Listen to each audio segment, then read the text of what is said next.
Hola, ¿qué tal, amables amigos? Les saluda su servidor Miguel Rodríguez Cerda y como siempre es un gusto recibirlos en este programa informativo de Realpolitik Televisión Oaxaca en este día lunes 13 de julio de 2020. Hoy, como es costumbre, en nuestro perfil tendremos el análisis, la crítica y las informaciones de mayor trascendencia en la semana en la voz de su servidor y, por supuesto, los conceptos más acertados de nuestros periodistas y columnistas más destacados a nivel local y nacional. Muchas gracias por hacernos el honor de acompañarnos.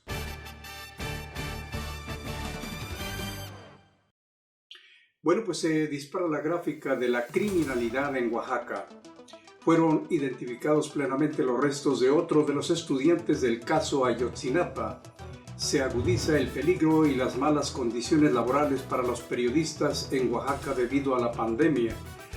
Alarmante incremento de defunciones en Loma Bonita por coronavirus. 21 senadores prestos ansiosos por las elecciones de 2021, primero el hueso y después las obligaciones con el pueblo. El discurso de López Obrador ante Donald Trump, positivo pero no histórico, opinan algunos observadores políticos. Terrible explosión cerca de Barranquilla, Colombia, 11 personas calcinadas. Continúan los datos falsos e inconsistentes por parte de los estados para el semáforo epidemiológico. Y al finalizar tendremos las notas breves de mayor impacto durante la semana, además de nuestra breve cápsula histórica del mundo del séptimo arte. Gracias por acompañarnos. Y bueno, dentro de la actual pandemia, por si fuera poco, se dispara la gráfica del crimen en Oaxaca.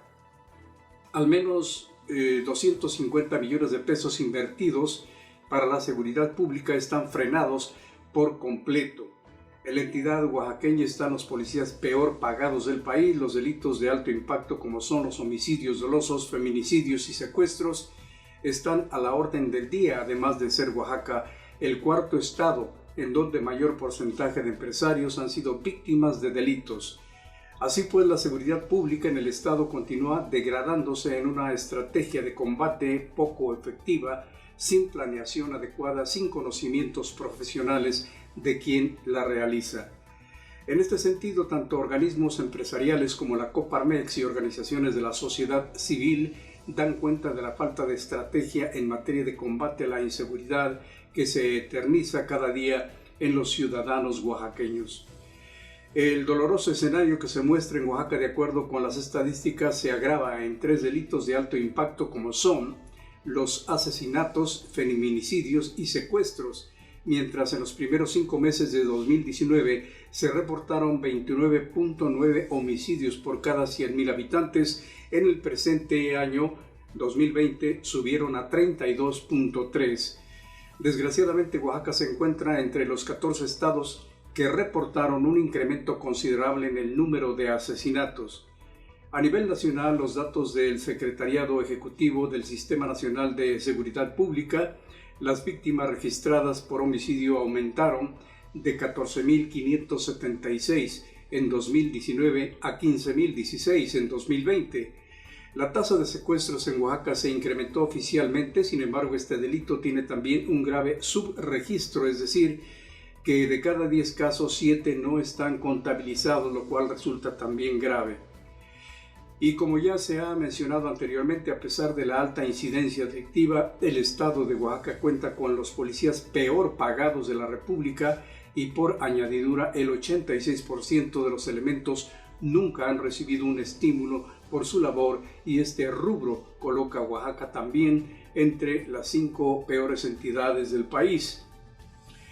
Jefes policíacos van y vienen, cambios y más cambios y ninguno funciona, en tanto prevalezcan las altas recomendaciones dadas a personajes que no saben distinguir entre un policía y un jefe de meseros.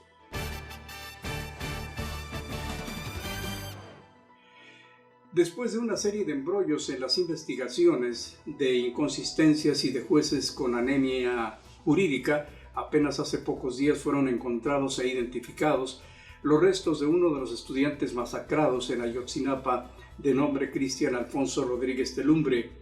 Por su parte, la Fiscalía General de la República ya dio a conocer oficialmente dicho hallazgo a los familiares del estudiante.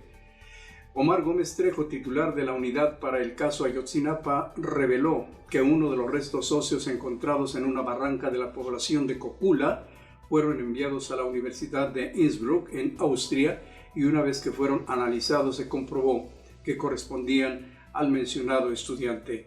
La identificación de los restos fue también confirmada por un equipo de médicos forenses argentinos que también han venido participando en el caso. Este hecho sangriento, como es del conocimiento de la sociedad, se desarrolló el 26 de septiembre de 2014, estando vigente precisamente uno de los sexenios más corrompidos de la historia, el de Enrique Peña Nieto y sus 40 cómplices. Este tipo de hechos son tan criminales y sanguinarios, nos hacen meditar a los mexicanos bajo la eterna interrogante de qué es lo que pasa y ha pasado con las autoridades de ayer y de hoy. Unas son corruptas y otras demasiado tibias y complacientes con los criminales, ya que por una parte se cometen crímenes abominables como este de Ayotzinapa y por el otro las investigaciones son demasiado lentas e ineficientes, y cuando al fin logran dar con el culpable, de alguna manera en diferentes formas, procesos y tácticas legaloides, queda libre el delincuente, o bien su delito ya prescribió. En este sentido, resultaría muy repetitivo lo que hemos mencionado hasta el cansancio al citar los nombres de los delincuentes de cuello blanco que han salido en libertad y que han ocupado cargos en los diferentes niveles gubernamentales, incluyendo la misma silla presidencial. Pero así es y seguirá siendo nuestro México, por fortuna, pero no es como para aplaudirles. Después de ser liberado por una bellísima juez, finalmente fue recapturado Ángel Casarrubias Salgado, alias El Mochomo, uno de los involucrados en el caso Ayotzinapa. Esperemos que no haya otro bondadoso y caballeroso juez que lo deje otra vez en libertad.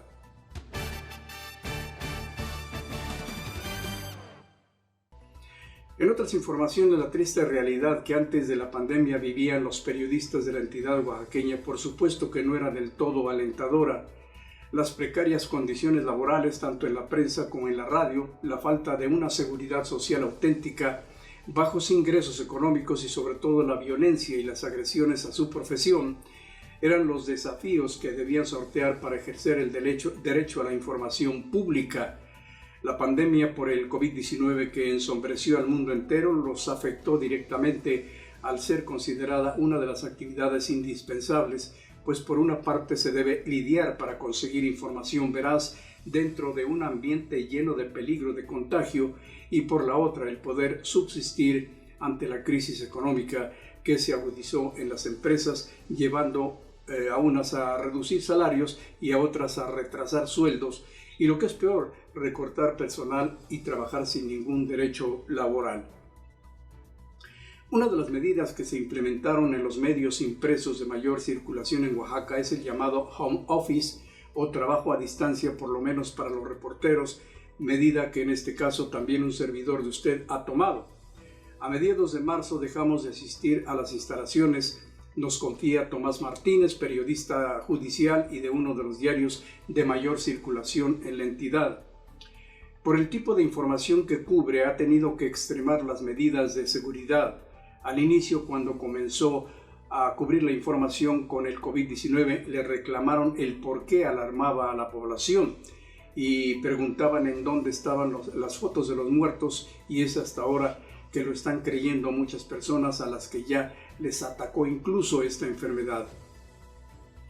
Jacobo Robles, también periodista, afirma que en una primera etapa todo el mundo se estaba cuidando, luego disminuyó la información de manera directa y se canalizó a través de la vía telefónica, en donde las fuentes preferían contestar las preguntas por este medio a distancia que de manera personal.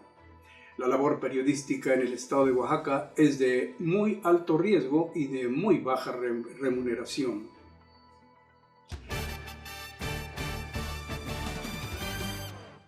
En otras informaciones, también aquí en Oaxaca, desgraciadamente como resultado del incremento en las defunciones a causa del coronavirus, específicamente en Loma Bonita, se hizo incluso necesaria la creación de un nuevo panteón municipal en aquel lugar.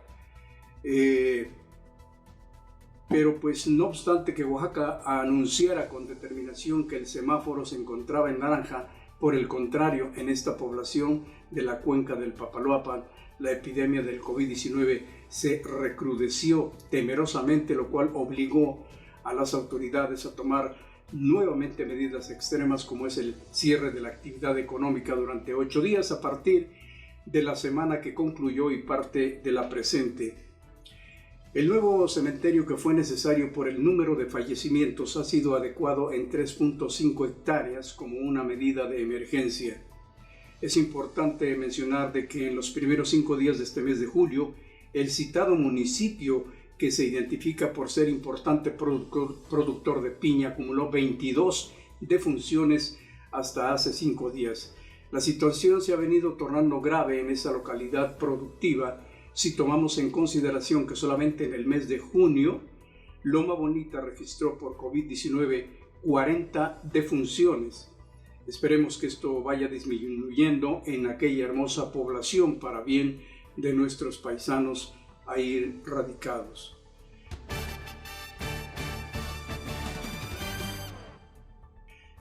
Pues que le cuento que para muchos políticos la pandemia y toda su cola les vale un reverendo sorbete, ya que al menos 21 senadores ya se están sobando las manos y apuntándose para las próximas gubernaturas en el 2021, lo anterior como resultado de que serán 15 los estados de la República los que cambiarán de gobernador el próximo año. En este caso, antes que la pandemia, primero está el anhelado hueso.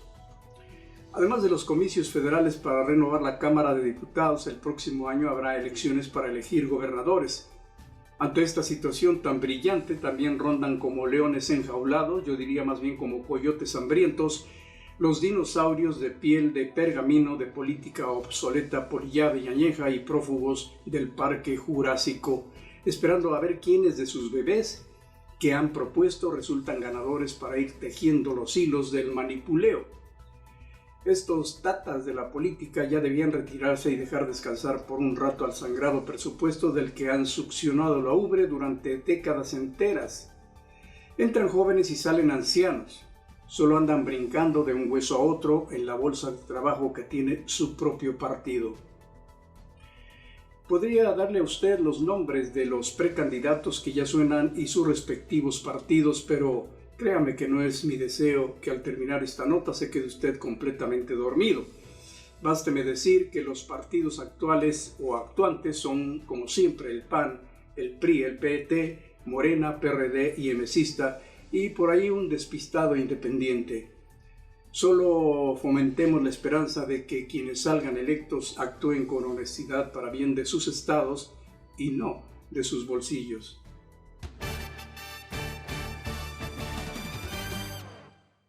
Bueno, ya en los Estados Unidos, en relación a la visita del presidente Andrés Manuel López Obrador, se dice que su discurso no fue histórico, pero podía costarle la reelección a Donald Trump.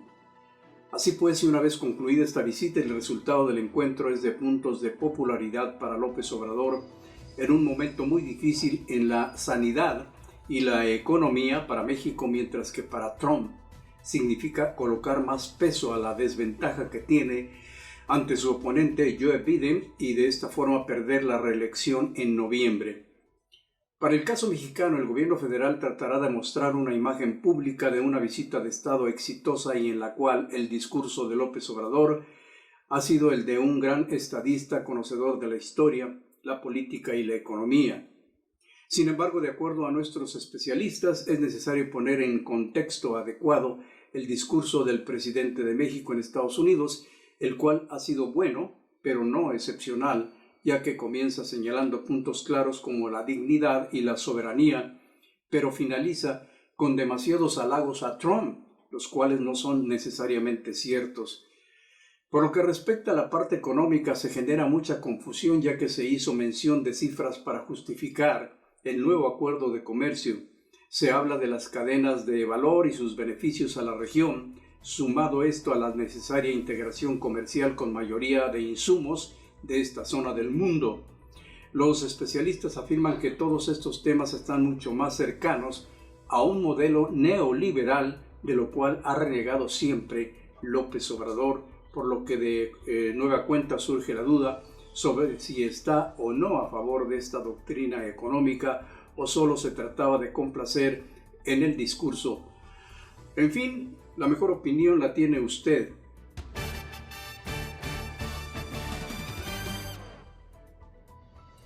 En otras informaciones, hace unos días se registró una terrible explosión que dejó en principio 8 muertos y en el último reporte da cuenta que ya son 12. Este acontecimiento sangriento se presentó debido a la volcadura de una pipa que transportaba gasolina entre las poblaciones de Barranquilla y Santa Marta en Colombia.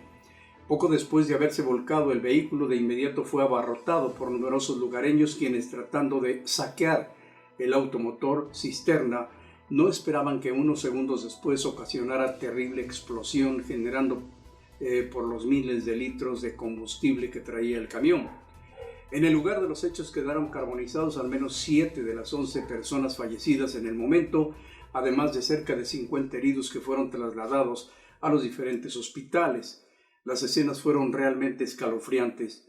En este sentido fue el propio conductor de la pipa, de nombre Manuel Enrique Cataño Hernández, de 37 años, quien advirtió a los curiosos del peligro que corrían si se acercaban al camión, y además agregó que las causas del accidente se debieron a que en una de las curvas se le atravesó un reptil llamado babilla, que es una especie de caimán, por lo que perdió el control hasta sufrir la volcadura.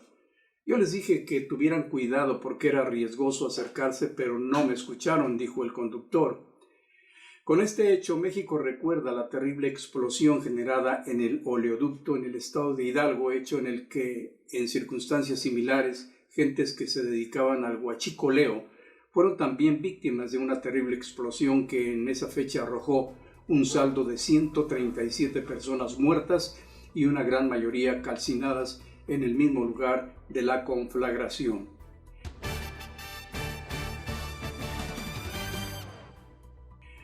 En otros temas, y tanto en Oaxaca como en la Ciudad de México, siguen las inconsistencias en la lectura de datos del famoso semáforo epidemiológico. En este sentido, el subsecretario de Salud, Hugo López-Gatell, manifestó que se evaluarán las inconsistencias y se platicará con las entidades federativas al respecto. Por lo consiguiente, no se presentará el semáforo epidemiológico nacional de COVID en estos días. La información en los estados es inconsistente, incluyendo por supuesto Oaxaca. López-Gatell añadió que en la semana se consideró la posibilidad de que hubiera un desfase en la base de datos. La Ciudad de México, por ejemplo, presentará un semáforo del COVID cada semana y por cada colonia. Bueno, en el caso específico de Oaxaca, ya nos acostumbramos a que el bendito semáforo epidemiológico local siempre está desconchimplado. Cuando no le fallan los colores, están fundidos los foquitos, se despintó el color rojo, el naranja se volvió color de rosa, o de pronto se alocó y se convirtió en daltónico, y el resultado es que aquí cada quien hace lo que mejor le conviene y se protege como mejor le conviene y provoca aglomeraciones cuando mejor le conviene, y las autoridades pues solo son espectadores.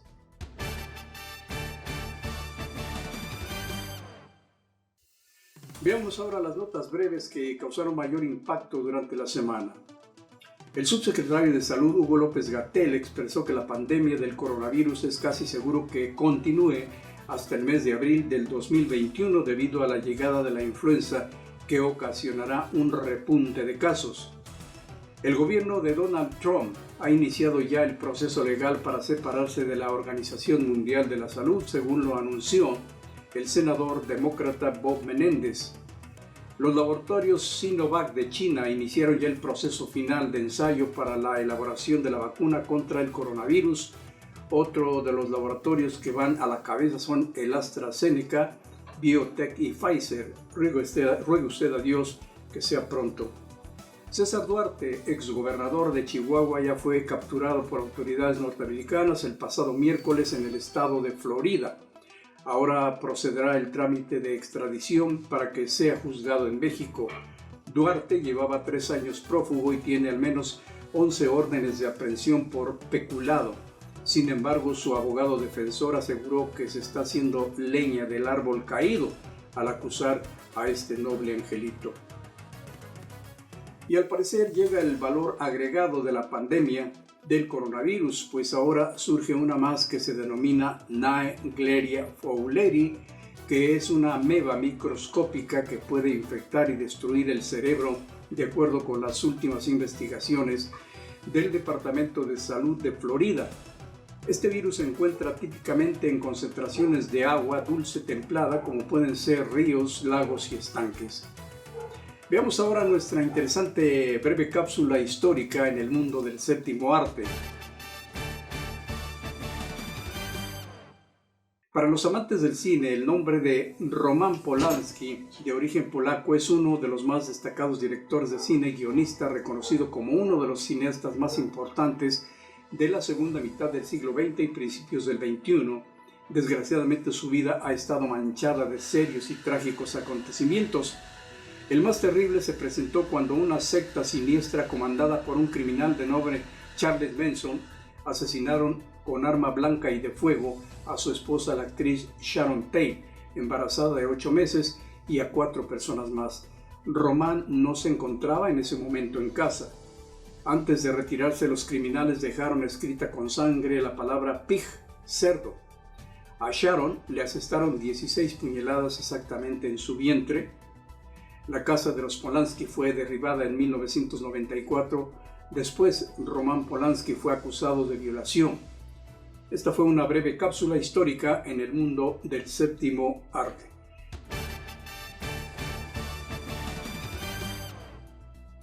Y bien, amables amigos, les recuerdo que en la edición número 460 de su revista semanal Realpolitik usted podrá leer, además del artículo García Harfuch, El estorbo, un trabajo de Beatriz Pajés. También podrá leer las columnas políticas Balcón de Carlos Cervantes, así también Unas de cal por las de arenas de Alfredo Arenas Casas, Escaparate político de Felipe Sánchez, así como Será verdad que y Circo, Maroma y Teatro. Su servidor Miguel Rodríguez Cerda les agradece el favor de su atención a este resumen semanal de análisis informativo sobre los acontecimientos de mayor trascendencia durante la semana y los conceptos más acertados de nuestros periodistas y columnistas más destacados a nivel local y nacional. Acompáñenos una vez más a partir del próximo lunes aquí en Realpolitik Televisión Oaxaca, a través de Facebook, YouTube, Twitter e Instagram, o bien únicamente anoten la línea de internet resumen semanal Realpolitik Televisión Oaxaca, y ahí estaremos presentes con la venia de usted.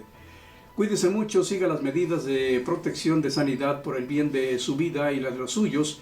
El COVID-19 continúa en su nivel de peligrosidad en estos momentos. No habrá solución hasta que no surja una vacuna efectiva. No hay camas ni medicamentos. Los hospitales siguen saturados. Así que hasta la próxima.